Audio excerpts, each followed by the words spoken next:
Hello friends, welcome to Geetha's kitchen talks. నేను మీ గీతారాణి.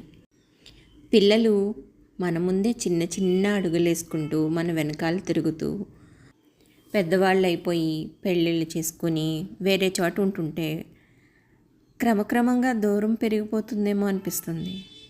వాళ్ళతో గడిపిన క్షణాలు, ముచ్చటించుకున్న మాటలు, కలిసి చేసే పనులు, ప్రయాణాలు, షాపింగ్, వాళ్ళ అవసరాల కోసం మన ఆలోచన, తీసుకున్న ఫొటోసు, సెల్ఫీసు, పుట్టినరోజు హడావిడులు, ఇవన్నీ రాను రాను తగ్గిపోయి దూరం పెరిగిపోతుంటుంది కదా. కుదిరితే రోజులో కొంతసేపు చూస్తూ చెప్పాలనుకున్నవి, అడగాలనుకున్నవి మాట్లాడి ముక్తాయించేయడం. ఏదో పెద్ద వెలితి, తీర్చలేని బాధ, గుండెల్లో భారంగా, కళ్ళల్లో నీళ్లు, మరపురాని మరవలేని జ్ఞాపకాలు. వాళ్ళు పుట్టేంతవరకు ఎదురు చూస్తాం. పుట్టి పెరుగుతున్నంతసేపు ఎంతో గారాబం చేస్తాం. పెద్దయ్యాక చదువులు, జాబులు, పెళ్ళి, వాళ్ళ పిల్లలు, వీటితో ఎన్నో అనుభూతులు. దూరం పెరిగిపోతున్న కొద్దీ వెళితే కదా. ఈరోజు మా పెద్దమ్మాయి పుట్టినరోజు. తలుచుకుంటుంటే అది ఎంత పెద్దదైపోయింది చూస్తుండగానే. ఒకప్పుడు కొంగు పట్టుకుని మమ్మీ మమ్మీ అంటూ వదలకుండా ఉండే చిన్నారి ఇప్పుడు కనుచూపు మేరలో కనిపించట్లేదు.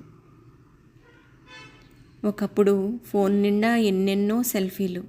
అదేంటో చిన్న విష్ పోస్ట్ పెడదామని వెతికితే ఇద్దరం ఉన్న ఫోటో ఒక్కటి కూడా రీసెంట్ది లేదు. ఎంతలో ఎంత మార్పు వచ్చింది. మరీ దగ్గర చేసుకోకూడదు ఈ పిల్లల్ని అనిపించింది.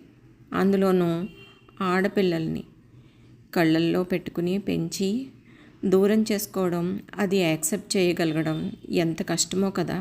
అది అనుభవిస్తేనే తెలుస్తుంది. ఎంతో సంతోషాన్ని ఇచ్చిన మా చిన్నారి అమ్మాయికి పుట్టినరోజు శుభాకాంక్షలతో తనకి ఇష్టమైన ఈ బందర్ లడ్డు. హ్యాపీ బర్త్డే మమ్మా, I love you.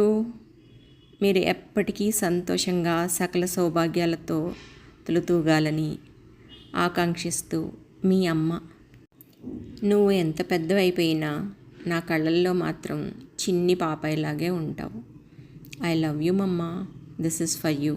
Stay tuned to Geetha's kitchen talks. మరి ఉండనా?